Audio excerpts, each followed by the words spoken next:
Alright guys, so hari ni saya nak tunjuk macam mana cara kita nak install plugin WooCommerce. Yang pertama sekali kita pergi kat plugin belah kiri and then ada add new, kita tekan add new. Okay, kalau dah tekan add new. And then lepas tu kita cari keyword WooCommerce. So Woo pun dah boleh. So, dia akan keluar macam ni, dia tekan install now. Alright, so tunggu kejap bagi dia install dulu. Alright. Dalam belajar ni sebab kita kena sabar. Slow and steady, follow the flow. Okay. Okay, kita tunggu. Sebab ini yang baru punya. Okay, so active. Alright, so bila tekan active, so dia akan keluar. Okay, setup store ni, dia akan keluar. Alright, so ni kita masukkanlah apa yang diminta. Contoh yang ni store detail. So kita masukkan store detail. Kita punya apa? Kita punya alamat lah. Alright. Okay, country. So kita masukkan Malaysia, Johor. Okay, city, Johor Bahru. Sorry. Bulu Tiram. Alright. So yang ni postcode. Alright. So yang ni kita tekan continue. Alright. Okay, yang ni kita just continue, tak payah account lah. Okay, kita just okay, so kita pilih lah kita punya industri apa, tak kisah.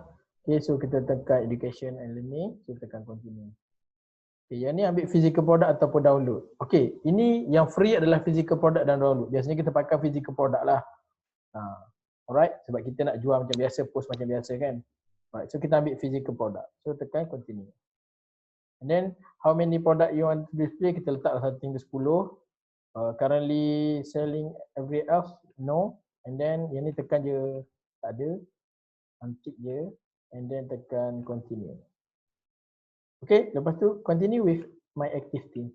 Okay, dan dia akan terus suruh setup dengan kita punya Jetpack. So boleh pergi yes please macam ni.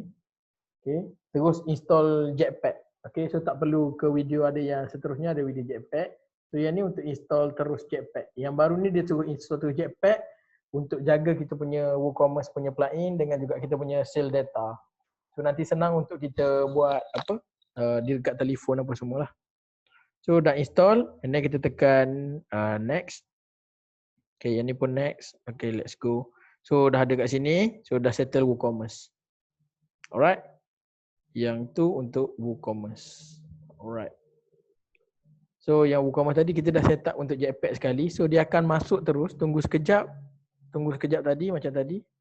Dia akan terus bagi untuk connect kita punya Jetpack dengan WooCommerce. Tetapi kalau kita belum ada kita punya sendiri punya account Jetpack, kita pergi dekat create new account.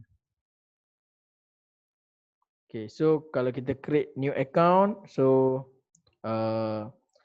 choose a username. So kita ambil lah test. Okay, password. Okay, anda masukkan ini, anda create untuk okay, so ini kita masukkan. Sorry. Okay, so kita masukkan ini. Username already exist. So kita masukkan. Okay. Oh dah ada. So kalau kita dah ada dekat username already exist ni, kita tekan login now. Kalau kita belum ada dekat sini, so kalau kita nak masukkan email yang lain, contoh saya nak masukkan email yang lain, yang ni pun boleh. So okay, yang ni pun tak boleh, mungkin saya dah pernah masukkan sebelum ni. Alright. Alright, so kita masukkan macam ni. So ambil email awak and then choose username dengan password. Kita tekan create account. Tak boleh nama ni. Okay, so kita tekan create account.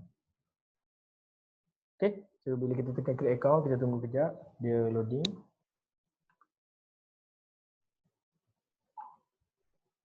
Alright, so dia dah bagi kita punya authorize untuk kita dah set up kita punya Jetpack. Follow je the flow ni untuk kita setting WooCommerce dengan plus Jetpack.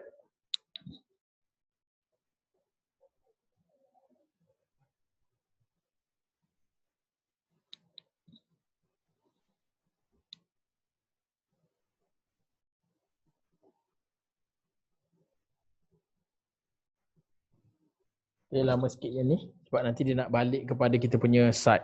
Okay, so bila dah okey, dia dah ada jetpack kat sini, dia dah ada WooCommerce dekat sini. So, macam mana nak setting WooCommerce? Seterusnya boleh tekan setting dekat sini. Okay, setting dekat sini dia ada, tekan setting dekat WooCommerce tepi ni dia ada produk. Okay, yang ni you all boleh explore lagi. Alright.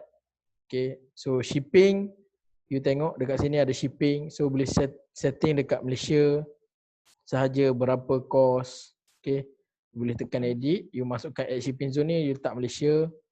So you boleh tengok sini free shipping. Kalau berbayar, you letak add shipping method, dia ada lagi flat rate to add shipping method. Alright. Okay, so kalau free ni dia akan jadi free lah. Kalau ni kita tak nak free, kita letak sini tekan button ni jadi deaktif. Dan flat rate ni kita tukar kepada edit and then tukarlah berapa? Katakanlah RM8. So RM8 lah. Alright. Alright. Okay, so itu adalah saja untuk shipping method, dia dah jadi auto save. So kita terus pergi ke payment. Itu dalam Toyib Pay dan sebagainya saya dah cerita. So ini adalah cara nak setting WooCommerce, nak install plugin WooCommerce yang baru. Alright. So guys, terima kasih. Nanti explore lagi, baca kalau macam direct transfer ni macam mana. Alright, kalau nak main COD ni macam mana, cuba baca satu-satu. Okay. Ini adalah WooCommerce. Alright.